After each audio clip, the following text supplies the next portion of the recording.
นี่แปลว่ามะกล้วยเทศผักกระเฉดแปลว่าผักหลานน้องฟักทองแปลว่าฟักแก้วเขี้ยวเป็นฟันขันเป็นสลุงกระบุงแปลว่าเปียด น่าเกลียดแปลว่าน่าชังตั้งนี้แปลว่ายองมองนี่แปลว่าพอรูปหล่อแปลว่ารูปงามตามเป็นโดยขโมยเป็นโจรตะโกนแปลว่าร้องน้องแปลว่าเด็กเล็กแปลว่าน้อยคอยแปลว่าท่าฟากหน้าก็คือฟากกาโนนโดนบุบนี่โดนตีแปลว่าโดนบุบนะยุบเป็นจับมีดยับคือตะไกเอามันจบไปเนาะอะไรแปลว่าอันหยังนี่อูไรโมดเป็นว่าซึ่งตึงนั้นแปลเอาคนเดียวมูก ซึ่งตึงนี่แปลเอาคนเดียวอันนี้ก็เอาของเปิ้นมาวานั่นเนาะศรัทธาญาโยมนะภูมิปัญญาของตุลุงทองพองครูบาบุญตันพองตุลุงก็เอาหันน้อยนี่น้อยก็มาความจริงญาติโยมก็ได้ฟังกันปิ้นประจำเนาะก็เอามาฟังแก่ง้อมแก่เงากันไปนะศรัทธาญาติโยมทั้งหลายข่าเวลาไปเนาะเวลามันยาวดูถึง2 ชั่วโมงก่อนแต่ว่าวันนั้นเมื่อเจ้านี่มาซีว่าวุยฮะศรัทธาเมื่อเจ้านี่กำเดียวก็เนี่ยแต่ว่าเมื่อแรงนี่ซีว่ามึนไว้นะหูพินจะได้เจ้านี่ก็มีอยู่8 สายนะเดี๋ยวเขาก็โทนกันเนาะเดี๋ยวก็โทนประเด็นนี้ตุลุงก็คำเดียวจะเปิดสายหนักก่อนเพราะว่าชั่วโมงที่2นี่มันจะห่างหน่อยเนาะพายไม่ได้โทรก็โทรมาก็เดี๋ยวไปฟังโทรแต่ตุลุงจะเล่านิทานก่อนต่อไปจะเล่านิทานพื้นบ้านอิงธรรมะตัวเนาะเลิงพญาลิงผู้เสียสละเพื่อฝูงนะเปิดฝูงนะ เคยได้ยินดากาในการละครั้งหนึ่งนี่ก็เมื่อนานมาแล้วนาติป่าหิมมาปานเนอะตีหิมแม่น้ำฝั่งแม่น้ำคงคาก็มีพญาลิงอยู่ตัวหนึ่งมีพละกำลังเต่ากับจ้างหาเจิกเนี่ยจ้างนี่เป็นว่าเป็นเจิกนะมาเป็นหมูแปลว่าเป็นโขงช้างเนี่ยจ้างนี่เป็นว่าเป็นเจิกเนี่ยคอยทำหน้าที่เนี่ยพญาลิงตัวนี้นะคอยทำหน้าที่ปกครองดูแลฝูงลิงที่มีอยู่ถึงมดจำนวนถึง10,000 ตัว80,000 ตัวดูโอ้หนักแต่หนักว่าโดยลิงฝูงนี้ก็อาศัยผลมะม่วงเนี่ยหน่วยมะม่วงเนี่ยนะที่มีรสเลิศจากตุ่นมะม่วงใหญ่เก้ามันใหญ่ศรัทธาญาติโยมทั้งหลายเก้ามะม่วงนี่เก้าใหญ่เก้าโลงซึ่งอยู่ที่หิมฝั่งแม่น้ำคงคานั่นเองก็เอามากินเป็นอาหารกันไปถึงวันนะซึ่งมะม่วงนี่ก็เป็นมะม่วงที่มันแผ่กว้างกิ่งก้านสาขานี่ออกไปกว้างใหญ่ไพศาลมันเก่าใหญ่คุ้มมันกว้างไงเนาะแถมยังออกพดไปกูกิ่งนะหน่วยมันนะออกไปกูกิ่งได้ก็มีหน่วยมดนะโดยแต่ละผลนั้นก็มีขนาดใหญ่เต้าหมอโอ้ผมหลังแต่โอทูเองเต้าหมอนี่วะ เมื่อผลมะม่วงมันสุกพองก็ตกลงมาบนบกนะมาตกมาตั้งบกพองแล้วก็ตกมาอยู่ในน้ำที่ลำธารที่น้ำเมืองที่มาน้ำคงคาพองนี่นะตกมาที่น้ำคงคาพองพญาลิงบนหูไผ่ดอกพญาลิงเนี่ยเมื่อพอผลมะม่วงติดตกลงไปในน้ำนั้นเกิดว่าไผ่อาจจะเกิดขึ้นในภายภาคหน้านี่เป็นหันไผ่ดอกก็จึงคือฝูงลิงทั้งหลายเนี่ยลูกน้องป่องปายทั้งหลายเนี่ยช่วยกันเก็บตึงหน่วยหนุ่มหน่วยแก่หน่วยอ่อนเนี่ยที่มันยืนไปทางน้ำบุญนะเก็บมาหือเสียงไปมันตกน้ำแม้แต่หน่วยเดียวอันแก่ก็ตาม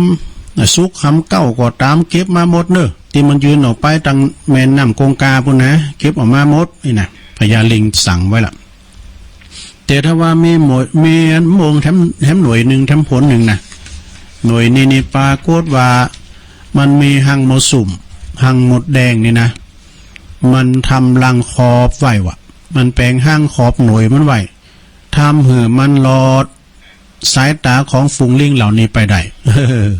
หลอดไปอย่างวุดวีแต่มีหน่วยในหน่วยงามด้วยจนกระทั่งมันซุกติ๋มตีแล้วมันก็ลวงหล่นลงมาที่แม่น้ำคงคาตะลุมมันนั้นแล้วก็ไหลไปตามกระแสแม่น้ำ ซึ่งมะม่วงพ้นนี่นะลอยไปติดเข้ากับตาข่ายเนอะตาข่ายกันน้ำของพระเจ้าพรหมทัตแห่งเมืองปาราณสีเมื่อพระองค์นะทรงกีฬาทางน้ำ เสร็จแล้วโอ้เพิ่นจะมาไหว้น้ำเนาะทรงกีฬาทางน้ำเนี่ยเพิ่นจะเอาออกมาไหว้น้ำจ้ะออกกำลังนางน้ำเนาะหลังจากที่มหาดเล็กได้เก็บตาข่ายเนาะเก็บตาข่ายก็ไปปะใส่ผลไม้ผลใหญ่ในเพิ่นหูจักกันเนอะอันนี้มันเป็นหน่วยเนี้ยไหนเนี่ยก็บอกหูจักว่ามันเป็นหน่วยยังหน่วยเต้าหมอเนี่ยมันเป็นหน่วยยังซุกเหมาะขนาดไหนเนาะมันเป็นหน่วยยังจึงนำผลไม้นั้นไปถวายพระเจ้าพรหมทัตนะพระเจ้าพรหมทัตก็เลยตรัสถามเหล่าเสนาอามาตย์ทุกคนต่างก็บอกหูจักวันนี้มันผลไม้สังมันเป็นผลไม้ยังกันไหนหน่วยยังกันไหนเด้อเนาะ เมื่อพญาพรหมทัตจึงได้รับสั่งไปตามตัวไปตัวเอานายพรานป่ามาสอบถามนายพรานป่าก็เลยมาตอบผลไม้นี่ว่าเป็นหน่วยโมงเนอะเป็นผลมะม่วงนี่นะพระเจ้าพรหมทัตจึงได้เสวยนะคือเสวยคือเปิ้นกินนี่เนาะเนื้อม่วงนั้นก็ผลนี่ก็เกิดติดพระใจใจพระฤทัยเนาะเคยติดพระใจพระใจเนี่ยพระไทยเนาะในรสชาติมันอร่อยนะของโมงนี่นะเป็นยิงหนักจึงตรัสถามพรานป่าว่าตุนโมงเนี่ยมีรสเลอแต่ขนาดนี่นะมันอยู่ที่ไหนในพรานหูตีนะในพรานหูตีในพรานก็กราบพูดว่าขอเดชะพระยาไม่พ้นเกล้ามันอยู่ที่ฝั่งแม่น้ำคงคาปูนในป่าหิมพานต์ปุนพระเจ้าค่ะนี่พระเจ้าพรหมทัตก็พร้อมโดยเหล่าเสนาอามาตย์ข้าราชบริพารทหารทั้งหลายนะก็ผู้ไปติดตามพอได้ลองเฮอไปก็ไปปะใส่ได้กะพายเฮอขึ้นไปกันเนาะไป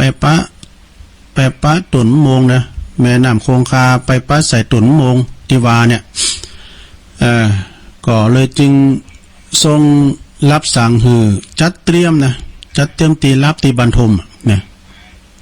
เปิ้นก็จะได้บรรทมที่ปืนเก่าโมงนั่นแหละอย่างขึ้นนั่นน่ะนะเปิ้นจะนอนพักจะทรงบรรทมอยู่ที่หันแล้วก็ได้เอาโมงบางส่วนเนี่ยนะมาหือเปิ้นเสวยอิ่มน้ำสำราญนะโดยมีทหารคอยรักษาความปลอดภัยอย่างใกล้ชิดเนาะ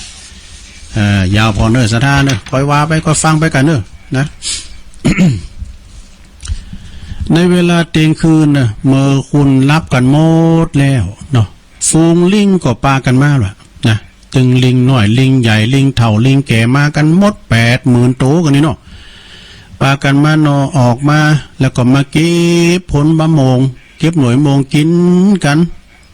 อยู่บนกิ่งไม้พระเจ้าพรหมทัตได้ยินเสียงเนาะก็เกิดพระสะดุ้งใจกะสะดุ้งได้นี่กะสะดุ้งสมาเนี่ยแล้วก็ตื่นจากพระบรรทมเนี่ยจุดคือพระสะดุ้งตื่นนะเมื่อทรงพระมองเมื่อหันเนาะเมื่อหันฟูงลิงมากมายกำลังกินมะม่วงอย่างอร่อยปุดรูปก็ทรงพระกลิ้วทรงกลิ้วนะเป็นอย่างมากคือทรงกลิ้วในเปิ้นโขดเปิ้นใจเห็นครับลิงน่ะมากินโมงอยู่กะก็เลยสั่งหือทหารน่ะเตรียมธนูไว้นี่เมื่อมาแล้วก็เมื่อพระอาทิตย์ขึ้นก็จะมีแสงพระอาทิตย์ส่องหือหันแล้วได้รับสั่งหือฟูงลิงเหล่านั้นได้สั่งยิงฟูงลิงเหล่านั้นนี่นะโอ้เปิ้นรอหือเตียนฝ้ายโยก่อนหันทีก่อนนี่นะเดี๋ยวนี้ทรงเตรียมไว้นะธนูก้ามนะใกล้นะกลางใกล้นะพระพุทธจักกลางของกลางก็คือหน้าไม้นะเนาะเนเหมือนหน้าไม้ยิงดินนี่นะกลางอะเนาะธนู เกมพร้อมเนอะทหารก็เกมพร้อมละเกมที่จะยิ่งรอฟังคำสั่งตัวเองครั้นฟูงลิงหันธนูตีลายล้อมตุนมงอยู่นั้นก็เกิดความหวาดผวาโกกันกะนะลีไปบอกหือพญาลิงจอยเหลือนี่พญาลิงพญาลิงก็ได้ปลอบขวัญลิงเหล่านั้นตั้งหลายแล้วรีบกระโจนนะรีบกระโจนคือกระโดดไปยังภูมิไม้ภูมิไม้ที่ฝั่งตรงข้ามนะคือตรงข้ามกับแม่น้ำคงคาโดยกำลังอันมหาศาลบรุษเจ้ากับจ้างหกเจอเกินเนาะแล้วก็เอาเจ็ดเอาคือเถาหวายเนี่ยคือหวายเนี่ยกันโดยกะความยาวสามารถขึงอันข้ามน้ำได้นะเป็นเส้นทางเดินระหว่างต้นไม้ทั้งสองฝั่งเนี่ยนะแล้วก็ทำการผูกหวายนะมัดหวายมัดเจือกนะติดต้นไม้ข้างต้นไม้ใหญ่ข้างนึงนะส่วนแถมปลายเจือกแถมด่านนึงก็เอามามัดติดเอวตัวเก่าไว้ แล้วก็กระโดดกระโจนข้ามตุนมงนะไปยังตุนมงโดยตั้งใจว่าจะเอาแถมเงินเจือกเนี่ยนะติดตัวมัดเอวไว้นะเอาไปมัดแถมกิ่งติ้มมงนะกิ่งมงนะแต่ทว่าพญาลิงนั้นลืมเผลอความยาว ลืมเผลอความยาวมอกจับวิจับโจดเนี่ยนสดาหวายนั่นน่ะเจอกันมันตึ้งกิ่งไม้สกรรมนะส่วนผูกเอวนั่นนะส่วนนั้นตีผูกเอวตีมัดเอวน่ะก็ทำหือความยาวมันป้อนะพญาลิงจึงต้องใจมือเหนียวกิ่งไม้แล้วก็ใจล้างของตัวเก่าเนี่ยปิ้นสะพานบุญเพราะพระใจจะได้ปิ้นสะพานทอดกะเนาะไปยังต้นมงเตน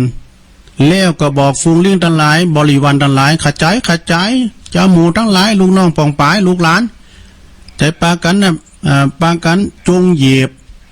บขึ้นบนหลังของเฮานี่เถิดแล้วก็ไต่ข้ามไปสู่ทั้งฝั่งหนึ่งเถิดท่านทั้งหลายจะปลอดภัยนะข้าพเจ้าจะปิ้นสะพานท่านได้เหยียบย้ำเข้าไปมันต้องเกรงใจเอาข้ามไปเลยข้าจะว่าจะไปจ้าวันเวลาค่อยถ่ายเดี๋ยวตีนฟ้าจะยกแล้วเอ๊ะกะนะฟูงลิงถึง80,000 ตัวนี่นะก็ทำความเคารพพร้อมกับกล่าวขอคำมากับพญาลิงเนาะสุมาเลยนะสุมาเนี่ยก็วิทย์ขามปอกสุมาเนี่ยวิทย์ขามปอกมันขอคำมาที่ได้เย็บย้ำแต่ย้ำติดต่ำแต่ย้ำติดสูงนี่กันเนาะแล้วก็ไต่ข้ามไปทีละตัวซึ่งขณะนั้นก็มีลิงเกเรเป็นว่าลิงเนี่ยมันก็จะว่ามีกระคุณเนาะคุณเนี่ยมันคุณเกเรก็มีนะเนาะคุณอันธพาลก็มีเนาะในหมู่มนุษย์คุณเฮาเนี่ยนะมันมีทุกระดับชั้นในหมู่ฝูงลิงก็มีลิงเกเรน้ำตัวหนึ่งว่ะ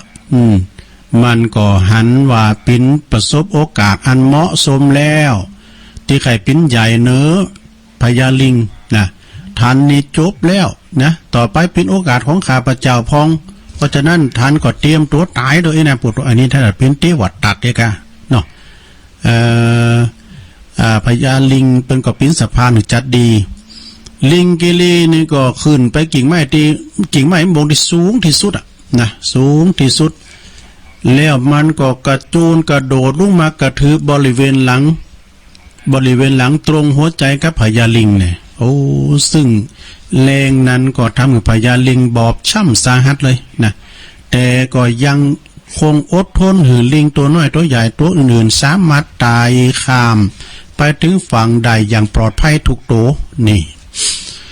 ครั้นเมื่อพญาเจ้าพรหมทัตได้ทอดพระเนตรหันเช่นนั้นแล้วก็รีบนะก็มีรีบสั่งให้ทหารได้นำเอาพญาลิงมาดูแลรักษาโอ้เพิ่นก็มีใจเป็นน้ำเป็นถ้ำเนาะเบิ่งสังเกตดูเปิดสังเกตตลอดเวลาเอามาดูแลรักษาแล้วก็จัดตีรับตีนอนเป็นอย่างดีพร้อมกับตรัสถามพญาลิงว่ายายแล้วท่านถึงถอดโตปิ้นสะพานให้แก่ฟูงลิงท่านปิ้นอันยังกับพวกนั้นปิ้นยังกับท่านน่ะนี่อันเปิ้นถามเนาะพญาลิงก็จึงตอบกลับไปว่าเขาหมู่นั้นน่ะเป็นบริวารของข้าพเจ้าเน้อมหาบ่ผิด แล้วก็ข้าพเจ้านี่ก็คือโหน่าผู้ปกครองดูแลภูเขานะสารทุกข์สุขดิบอยู่ที่ข้าพเจ้านี่เมื่อภูเขาตกอยู่ในอันตรายนะและก็ความโศกความเศร้าหมองข้าพเจ้าก็ต้องช่วยเหลือภูเขาจนพ้นสิ่งเหล่านั้นนะเช่นเดียวกับท่านพญาเจ้าเมืองท่านพระองค์นะผู้เป็นพระราชาก็มีหน้าที่ที่จะดูแลภัยฝ่าประชาชาติโดยคุณธรรมคือประชาชนของพระองค์เนี่ยอยู่เย็นเป็นสุขโดยทั่วกันเมื่อกล่าวจบแล้วพญาลิงก็เลยสิ้นใจตายก็เสร็จไปเนาะตายไปถ้ามือพระพรหม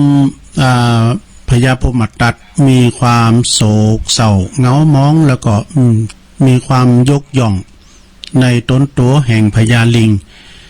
ที่มีความหักบริวารหักเปินป่องแต่ว่ามันมีมีลิงเตียนทรยศ กันมีลิงตัวนั้นก็เปิ้นก็ทำตายเนาะจึงทรงจัดพิธีศพให้แก่พญาลิงอย่างสมเกียรติเทียบเท่ากับกษัตริย์จากนั้นพระองค์ก็ทรงปกครองบ้านเมืองโดยลักคุณธรรมตามโอวาทของพญาลิงตราบจนสิ้นกาลนานเทินนี่เรื่องนี้ก็จบลงไปศรัทธาญาติโยมทั้งหลายนะนิทานเรื่องนี้ก็มีขอคิดว่าหน้าที่ของผู้ใหญ่เนาะหน้าที่อันยิ่งใหญ่นะหน้าที่อันยิ่งใหญ่ของผู้นำคือการเสียสละเพื่อประโยชน์สุขของเหล่าบริวารนี่ก็ขอยกย่องให้กับพญาลิงเด้อที่เพิ่นเสียสละเอาชีวิตแลกเป็นเดิมพันคือมันป่นจากกุ้งกลางธนูต่างหลายเนาะ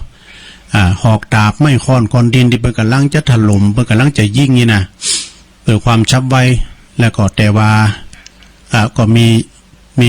ลิงเกเรอยู่ที่ว่าไปทำลายกันอันก็คงจำเป็นนิทานแล้วเนาะ อันนี้ก็คือเสียสละเนี่ยเปิ้นว่าดูคนดีดูที่การกระทำผู้นำเนาะถ้าจะดูผู้นำก็ดูที่การเสียสละ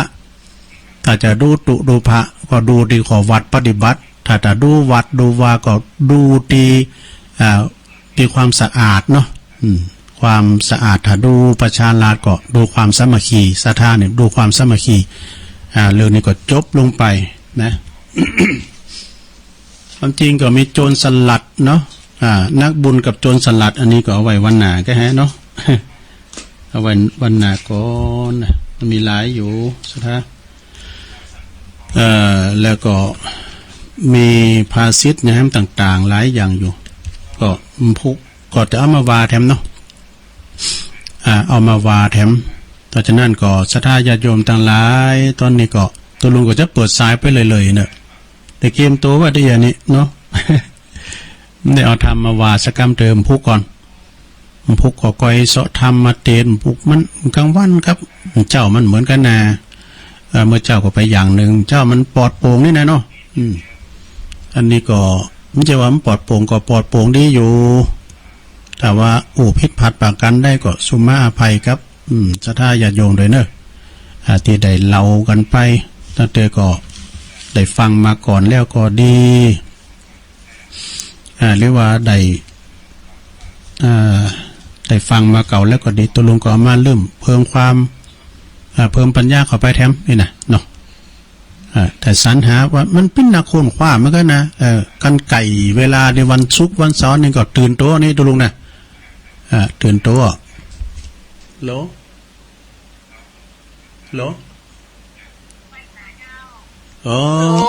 เจริญปอนแม่อยู่ไหนโอเคแต่เจ้าจำไม่ได้แล้วจ้าสุมาแม่ตะกี้บอกติ๊กอ่ะที่มันแบบติ๊กเลยเราฟังโทรก็ไม่กำมอยหรอกจันติดจันติดเกตกะลามเนาะเจ้าฟังใช่ไหมเจ้าฟังได้เลยเจ้าว่าเจ้าตั้งแต่วันอยู่เข้าหกอ่ะแต่แม่อย่างไรก็จึงหมดติ๊กติดแล้วลอมเดี๋ยวนี้มันต้องชั่วโมงที่2ในห่างอ่ะสายมันห่างเนาะเจ้า ทุกเจ้าก็ฟังแถมเนาะแถมเจ้าทั้งพัดเจ้าก็ฟังชุมวันนะเจ้ามันอยู่ติดฟังคืนเบิดก็ฟังครูบาแก้วเนอเจ้าคณะอำเภอฝางเปิ้นจะเมื่อคืนอ่ะกี่โมงเจ้าก็2 ทุ่มไปถึงพวกอ่ะ4 ทุ่มพวกอ่ะ4 ทุ่มเปิ้นออกวันศุกร์หรอ4 ทุ่มในหลังของวันปักกูเกิดเนาะแม่น่ะเจ้าขอบคุณแม่เนอขอบคุณแม่จันติบเกตกาลามเจริญปอนไปสาธุลุงแม่บุญพินบ่เจ้าตะกี้กระท้อมแม่จะกลับแต่เจ้าบอกฟังลืมรู้คนมาเก่าเนี่ยคนรุ่นเก่าไอ้จะฟังคำนี่นะเนาะแม่น่ะแต่กะถ้าคนรุ่นใหม่นี่มาหู้ไหนเนอะเขาบัดนี้วิทยุเขามาพกวิทยุเลยแหละแม่น่ะเปิ้นพกมือถือไปให้พวกเนี่ยเปิ้นพกวิทยุเนาะแม่นนี่มาเอาเด้อเมื่อแต่รุ่นใหม่เด้อพูดแน่ๆท่านนะน่ากะเอารุ่นที่เขาออกว่าจะห้ามรุ่นกดนั่นน่ะเนาะแน่นอนกดเนี่ยอย่างเงี้ยจะมาเกิดล้าทำไมจะมาเกิดล้ามาชัดเจนฟังชัดเจนได้ทำก็เอาเนาะแม่น่ะเป็นกำลังใจทุกนะขอบคุณเนอแม่บุญพินนี่เปิ้นอยู่โรงพยาบาลลานนาเนาะเจริญปอนเจ้าพี่โทรมาแล้วเนิ่มเลยนะนี่อยู่ตั้งใดก็อยู่ตั้งใดมนะจ๊ะมแม่มาวขี้เล็กเนาะถ้าสมมติว่าถ้ามาออกหน้าไม้เนาะเดี๋ยวแม่ปณีนั่นคนจะว่าวันนี้แม่ปณีบ้านเหนือก็ย่ำโทรมาหาอย่างเจ้านี่เป็นคนโทรมาแล้วแม่ปณีตุ่นพึ่งนะเจ้าเพิ่นก็โทรมาอยู่กับเจ้าเจ้านี่โทรมากะเจ้านี่ก็โทรมาเจ้าขี้เล็กแม่ปราณีเนาะท่านได้โทรเพิ่นก็ถามหาเจ้าเนี่ยถามหากะจือเหมือนกันเนาะแม่ปราณีทางฝั่งเพิ่นโทรมาแล้วกามันโทรมาเตยนั่นนะต้องหายากะเป็นสายสัมพันธ์นะเจ้ามีสัมพันธ์เจ้าอันมันมีอย่างนั้นเนอะไหว้ศาลเนอะอันกันขอบคุณหลายๆนะแม่เนอะเจ้าหน้าตาสุขภาพดีไหมเจ้าปราณีมานีจรแม่เมาขี้เล็กฟางเนาะสาธุเนอะเจริญปอนไหว้ศาลลุงน้องเบี้ยวรอบ2วันนี้รอบ2เจ้าก่อนสอทอลุงดวงคำชาวดอยป่านไฮเป็นองป่านไฮเพื่อขอฟังเพลงสับปะเหลือวะแต่เจ้าวันให้เขาเสียงวันผมเลยซื้อเหมือนกันคนนี้เสียงเหมือนกันเลยดอกเสียงคล้ายๆกันเนอะคล้ายๆกันเลยเหรอแต่โควิดนี่ก็ไอ้โควิดนี่เป็นนั้นเจ้านี่เป็นก็โทรมานะกะแต่เจ้าผมก็ฟังอยู่แล้วที่จะลงว่าน้องเบี้ยวหัวแหละมีกำลังใจขอบคุณน้องเบลเนอร์ไปสาครับสาธุสายก่อนเน่นนะอยู่เนาะโทรเข้ามาแถมลืมบอกเบอร์0899556506โทรเข้ามาเวลานักน้ำเดี๋ยวนี้ดูแถม1/2 ชั่วโมงกันนะบริหารเวลาโดยการเจริญปอนเจ้ากราบนมัสการเจ้าตุลุงโยมอยู่ตั้งใดนี่ตะกี้แม่เมาขี้เล็กเดี๋ยวนี้แม่เมาต้นตุ่มมันใต้บ้านเหนือกันเจ้าแม่ยังเนี่ยแม่จันนวลเจ้าแม่จันนวลนู่ยวนแม่ปานีแม่เมาขี้เล็กหมูนึ่งแล้วแม่จันนวลนี่แม่เมาต้นตุ่มหมู2อยากกับเจ้าแม่เมาตุ่นเนี่ยก็ตุ่นดูอ่ะต้นตุ่มเจ้าต้นตุ่มเนาะอยู่ใกล้กันนะเนาะบันเนื้อบันไก่แม่เมาขี้เล็กแม่เบาตุ่มไหมเนาะต้นตุ่มเจ้าต้นตุ่มฟังเหรอแม่ฟังทุกวันกะเจ้าดีกะบุ๊กกับฟังครูบาแก้วดำเนินเจ้าครูบาแก้วอำเภอฝางเหมือนกันเนาะนักการบุ๊กครูบาแก้วเป็นนักเตะเนาะจะลงกับเป็นแฟนรายการเปิดน่ะนะขอบคุณแม่จันนวลนางเนอเจ้าไหว้เจ้าสาธุ กำลังมาเตือนแหลก้าเนี่ยตุลุงกำลังเลยหับเลยเนอะเจริญปอน ครับนมัสการท่านพ่อครู อ๋อหลวงพ่อมานิดมาแล้ว ถูกต้อง อันนี้กำลังใจทุกเมื่อสำหรับสอนรวมตุลุงยองเสียงทองนะกะเราเจ้านี่ไม่ได้อันนั้นครับเนี่ยนะเจ้าเดี๋ยวจะโทรกะตุลุงอ๋อเจ้านั่นเจ้าว่าตอนชั่วโมงเจ้านี่กะชั่วโมงก่อนเนี่ยกี่สอนอหอมบุญสอนอหอมบุญชั่วโมงเดี๋ยวที่ฟังมันแกมันแน่นอย่างเขาลูกเขาหูละกันฟังเจ้าแล้วก็โอ้เปิดจังหวัดดีมาใบสองฝ่ายน้อยละ5ตุลุงยองละกันฟังอยู่หน้ากุฏิเลยไม่ได้เลยอยู่กับวัดปัดวิทย์หมดเด้อโรคปัดวิทย์เดี๋ยวโควิดหรอติดไปวิทย์มาหน้ากุฏิเปิดวิทยุเปิดพัดลมจอแหกก็เย็นอกเย็นใจไปเอาสถาเป็นกู้ที่บนโทรมาพ่องเนาะน่ากะเอาเสียงตุ้ลุงพ่องเอาเสียงขันพระอาจารย์ตอนที่วัดพ่องเอาเสียงขันมหาประสิทธิ์ก็ไงกะดีแล้วเขาก็ทำมาข่มอกข่มใจฟังไปขึ้นไปสัญญาลิงแม่เนาะเสียสันล่านะกะเสียสันล่าถ้าได้เป็นจุดหลวงก็ได้เสียสันล่าให้ลูกน้องอย่างเนาะกะแต่อย่างคนเดียวคุณหลวงพ่อเป็นไม่เมตตาธรรมกับลูกศิษย์ลูกโยมนี่แหละเนาะอาจารย์เนาะแม่เนาะแม่แล้วสอนแล้วว่าสู่กันจนเสร็จแล้วกูหายฟังกันคู่กันเหมือนนั้นวิทยุนั่นนะอยู่ตั้งหลังเหรอนาไว้ฟังใส่2 ก้อนมาได้โอดเดอร์ฐานมันโอดเดอร์โทษแต่ทำตัวได้แบบปีบุญนั่นก็ยังได้อยู่ก็ชุกวันนะขอบคุณนะไหว้สาธุลูกพ่อมานิดถาวโรเจริญปอนแม่จ๋าเจ้าแม่อยู่ไหนอยู่ปะตึงเจ้าปะตึงหัวยาแม่ยังเนี่ยแม่ยังแม่ปะตึงน่ะแม่ปะตึงเนาะหัวยาป่ะแม่ปะตึงเจ้าพอจือเด้อเป็นยังนี่ละนามหมดเลยเนาะฟังดูว่าเจ้าก็ฟังมันเจ้าฟังแล้วมันรับตัวเป็นยังเนาะเป็นยังก่อนรับไปมันรับโดยไปฟังโดยไปน่ะไอ้เว้งยองก็โทรมาแล้วว่าไอ้เว้งยองโอ้ฟังกันจะหลายแล้วเป็นเจ้านี่ก็แม่สีพันแม่สุพันมงคลพันอันนี้มันจะมีตรงนั้นเนาะอันนั้นเจ้าว่าเจ้านี่ไปก็โทรมาแม่ปัดตึงมันเก็บน้ำใยกันกะแก้น้ำใยกันจ้ะโอ้ดีกะโอ้รัดระเบียบห่างกันอยู่2 เมตรนั่นกะดีแล้วฟังตลอดเด้อพวกเจ้าก็ฟังทำเนาะ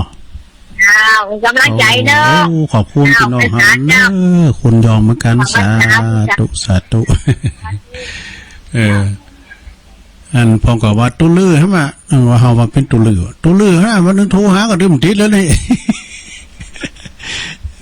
ตุลือกับย่องนี่ไก่กันนะโทรขอมาแถมบริหารเวลาเนาะสถานเนาะ089556506นี่เนาะโทรกันมามาตักตายกันอยู่จองใดบดใดอยู่ตั้งใดเนื้อไตออกตกนะเมืองฟางเนาะแม่แจ่มแล้วโทรมาฟังหน่อยแม่แจ่มนะเมืองฟางในเมืองตัวในเมืองนี้ก็ฟังได้ไกลนะ104เนี่ยฟังได้ไปแผ่วปุ่นหลายด้อยน่ะแม่จันฟองปงดอนแจ้ห่มฟังอยู่กะเจริญปอนภาษาเจ้าแม่อยู่ไหนอยู่ไม่ย่อยถึงตายเนี่ยเจ้าแม่สมพัฒน์เนาะแม่สมพัฒน์เจ้ารอบ2แล้วเนี่ยพินยัง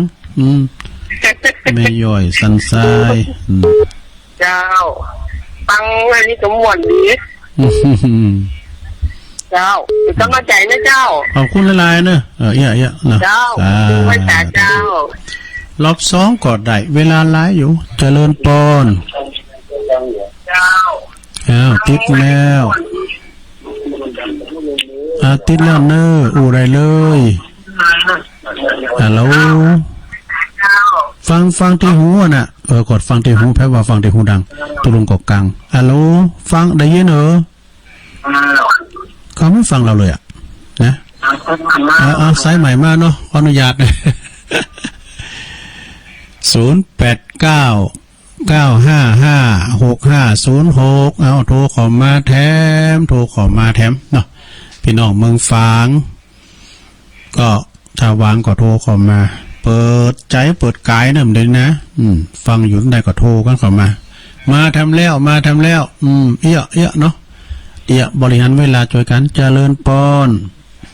รักษาเจ้าจะรู้จำได้จ้ะพระเทียมประแดดนะโอ้เจ้าแม่พิมพ์มาทำแล้วป่าแดดในเมืองฟังอย่างนะเจ้าค่ะโทรไหมค่ะสายมันวางดูเจ้าแต่ที่ยันก็โหกับฟังละสายบอกให้ว่างเจ้านี่สายมันวางแต่กะเดี๋ยวนี้วางแล้วเจ้าขอบคุณแม่พิมพ์นักๆเน้อเจ้าไว้สาธุเจ้าสาธุแม่พิมพ์ป่าแดดมาแล้วอ้าวเจริญปอนเจริญปอนปอออกอยู่ทั้งใดติดแล้วดังแล้วก็อูได้เลยไปกดอยู่ไหนมันดังแล้วเนาะดังแล้วโอ้เสียดายเปิดกดดับคนเดียวนะติดแล้วนี่เข้ามาเน้อเข้ามาศรัทธาญาติโยมทั้งหลายเจริญพรไปจ้าเจ้าแม่อยู่ตั้งใดแม่โมตองอยู่บ้านเจ้าอยู่บ้านไหลฝางโมชิดแม่บดตองบ้านไหลฝางเจ้าบ้านไหลฝางไงบ้านไหลฝางโมชิดบ้านไหลฝางโมชิดนะเจ้าอยู่เมืองฝางมั้งอะเจ้าอยู่เมืองฝางนะโมชิดโอ้ไม่ฟังเจ้าแล้วกะฟังจังหวะมันเหมือนเราได้โทรกับต้องผมบริจิตแล้วเนาะข้างแรกเนี่ยตัวลุงได้ฮักนะเจ้าฟังจังหวะเมื่อเจ้าก็ฟังได้เจ้าโอ้ดีกะฟังจะเมื่อสีเลี้ยงก็ฟังได้เจ้าฟังผู้ตุนก็โอเคเจ้าตัวลุงก็น่ะเป็นนักฟังตัวลุงก็ฟังกูตุนกูเจ้าคนแล้วไม่ได้ฟังง้อมาหาเมื่อนี่ก็งอมกะ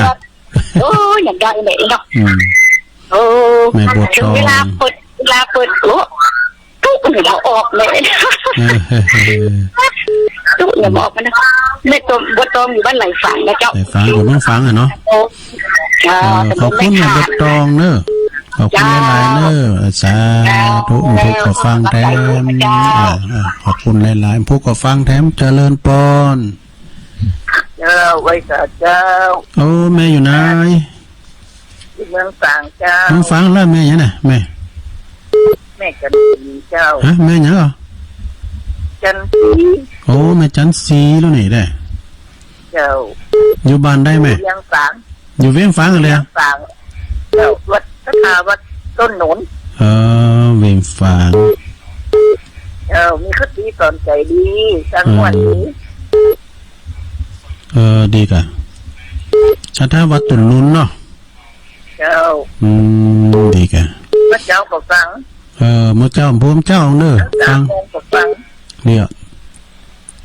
พวกก็ฟังเพลงเก่าแท้ไหมกะเนาะแม่เขาไม่ได้ฟังแล้วมันเปิดปุ่นกันนี่อันที่3เลยนี่แต่ตอนนี้เพิ่นจะเปิดหับสัญญาณแต่บ่าย2 กึ่งที่2 กึ่งฟังเพลงไปเลยขอบคุณแม่จันสีเด้อแม่จันสีแม่จันสีอายุตะได้มั้งเนาะ76เจ้า76นะโอ้ดีละบุญรักษานะแม่เด้อประมาณ30เนี่ยนะประมาณ30เนี่ยเนาะสวแล้วหรอเนาะขอบคุณแม่เด้อแม่จันสี190เจริญปอนกะไว้ตาเจ้าตะลุงตั้งได้เนี่ยหลวงบัวมาอาจารย์เจ้าโอ้อันนี้แม่จิรพันธ์กะเจ้าค่ะอันพุ่งก็ฮับได้อยู่วะไม่รู้ฟังเหมือนได้เจ๋งนะฟังแม่นะแม่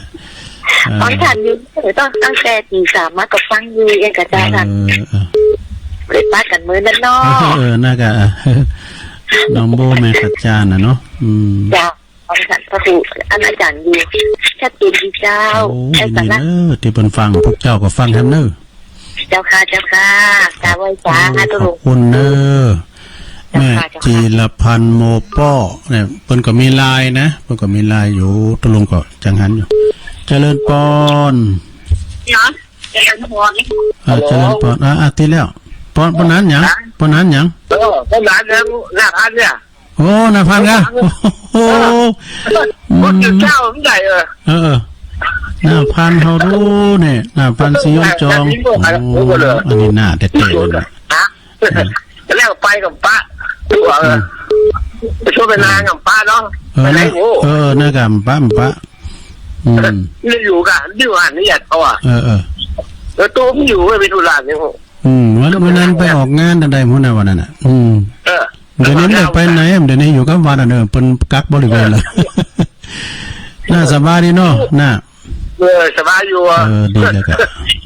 นอนเนี่ยวันขับวันเนี่ยไปไหนมาเนี่ยน่าก็อยู่กับบ้านกับจ้องกันแต่ไปไหนก็ใส่หมวกกันน็อกกันเนอะใส่หน้ากากกันเนาะไปกับพี่จักไปนอนเนี่ยเอาละดิรถเขาไปไหนรถอ่ะ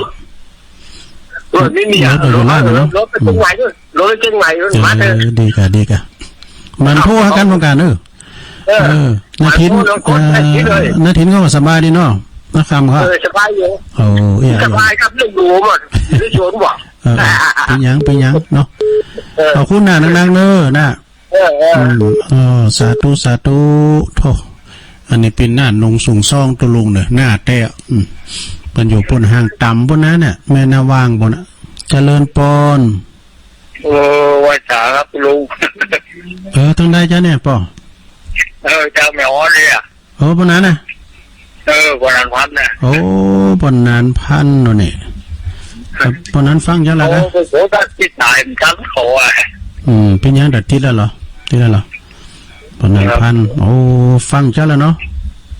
เอาเลยเจ้าแล้วครับก็เขาก็ฟังไปอากันเนาะพวกเจ้าแถมก็มาอยู่พวกเจ้าตื่นเจ้าฟังกันก้าเจ้าเรียนได้ฟังก็เจอเป็นยังเป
ิ้นถ้าขึ้นตีเนี่ยมันวัตถุมาผ่านเปิ้นไหวให้กันนู่แต่ธรรมะนี่นะจะธรรมดาเนอะเจริญปอนติดแล้วเอาวิทยุอยู่กับตาค่ะติดแล้วนี่หลังการไม่สาวนมัสการเจ้าแม่จันสมกำลังมาดิรู้น่ะสมอเฮามันโกรธมาตานเปิ้นไงว่าเจ้าก็อันนะเดี๋ยวนี้มีขับแก่เพ่ไม่อายเพ่เจ้าถูกไปสมุปิชาเนาะพระครูปิชาเจ้าท่านพระครูปิชาเพ่เจ้าอันถูกว่าเจ้าได้ยินเสียงอยู่กะพวกเจ้าทั้งเจ้าในการวันเสาร์รายการตัวลุงอยู่เหรอเจ้าพวกเจ้าก็ฟังกันอยู่แต่เนี่ยนะแต่ตัวดีๆเนอะแน่นอนกับจุ่นไปไหนอ่ะทางโน้นสมมติโอ้โหแม่น่ะขอบคุณหลายๆแม่จันสมเนอะสาธุสาธุกูตนโตแม่น่ะตุลุงก็เป็นหงเจ้าลุงก็เป็นหงสัตว์นักการนั่งใกล้หน่อยนะกูมันดีใจนะกันนั่ง นั่งไกลหน่อย ทางไกลหน่อยมันโควิดอ่ะมันได้เบ็ดใส่อ่ะ เจ้ามันจะวิทย์ใส่นะโควิดอ่ะวิทย์ใส่ โควิดไปทางบุญทางโดยหลังทำ ไปไกลๆเนอะสนนนะค่ะเกิดตา โควิ เสี ด ยกัน โควิดนี่เป็นอยู่ด้วยหลังทำเพราะว่าอันนี้โควิดนี่เนาะโควิดน่ะไอโควิดนี่เป็นจื้อคุณเนาะ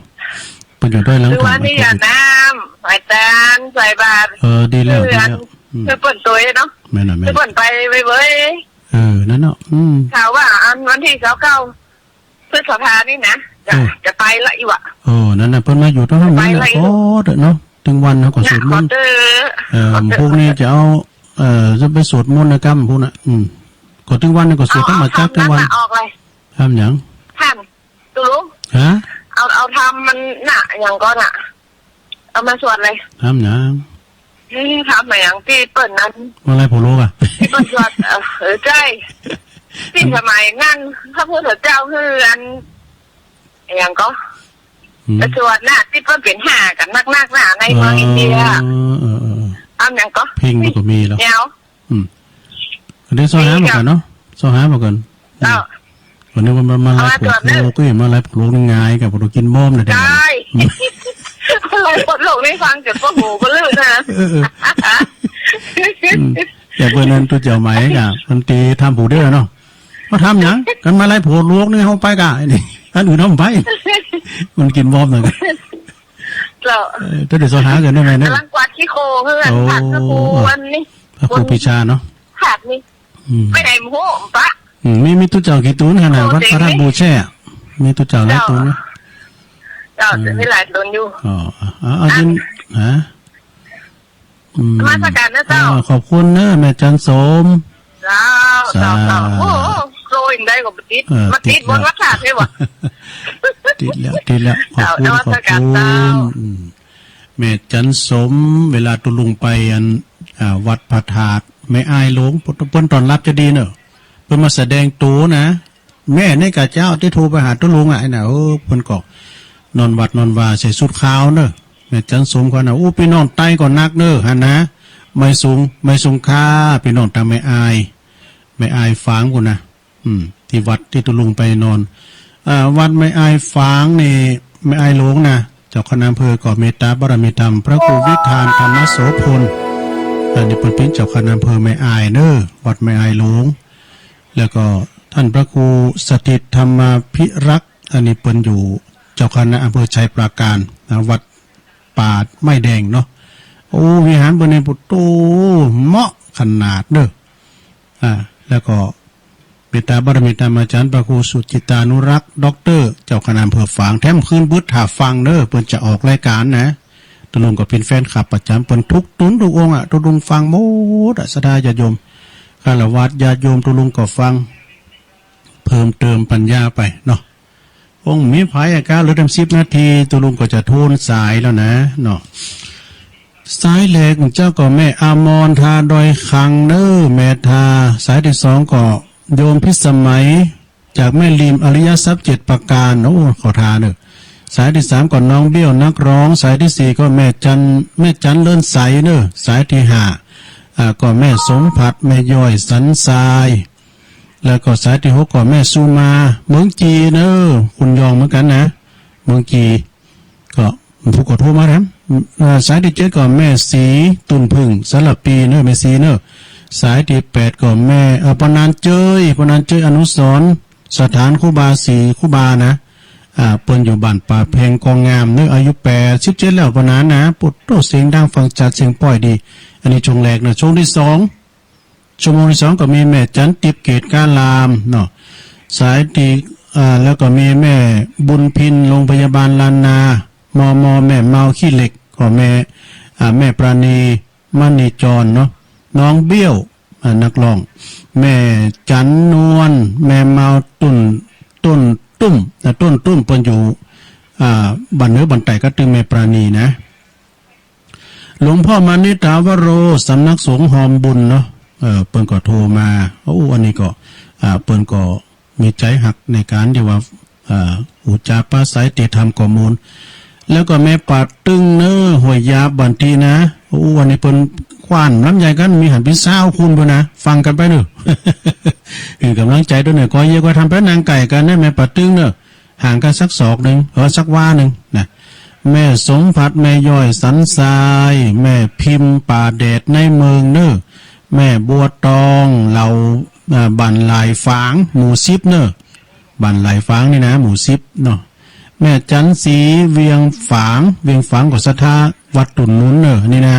เปิดก็โทรมาให้เป็นข้างแรกก็แต่ว่าฟังถึงวันนะผู้มาดำเนอะผู้โทรมาดำแม่จิรพันธ์โมป้ออันนี้หนองบัวแม่ขจารอันนี้ผู้นำบุญเนอะ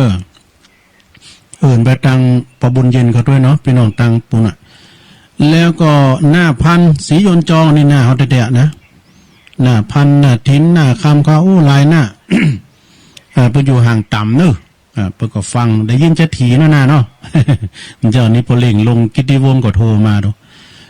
ตังพี่น้องมือฟังก็มีหลายที่เพิ่นฟังกันเนาะแม่พันเขาก็ดีป่ามันเขาก็ดีนะหลายกับคุณยอมบันเฮามีหลายพี่น้องตังนองโยงก็ไปจะหลายรู้ตังเมืองฝางนะตังเหล่ายาวกันญี่ปุ่นเนี่ยปนวานะรูปไปอยู่เมืองฝางจะหลายว่ะนะแล้วก็ปนานพันแม่อ่อนเพิ่นว่าไข่เอาธรรมดาสอนลูกมาเตะกรรมตุลุงจะไปสอบบอกกันเนอปนานเนอกันมีก็จะได้ฟังกันมีก็จะได้สอหาตุนอื่นเตะไปเนาะแม่จันสมหลังกาดแม่สาวอันนี้แฟนพันแท้มาช่วยปฏิบัติปัดกวาดตีวัดพระธาตุปูแช่ที่วัดพระธาตุปูแช่ขอบคุณเนอกูเสงกูสายพวกเจ้าก็ฟังกันแถม23 สายด้วยกันเนอที่เปิ้นโทรมาตุลุงก็จำเป็นต้องนำรายการจากลาสตาไปก่อนเนิ่มพวกก็ไปฟังกันได้ไหมก็ขอขอบคุณกูเสงกูสาย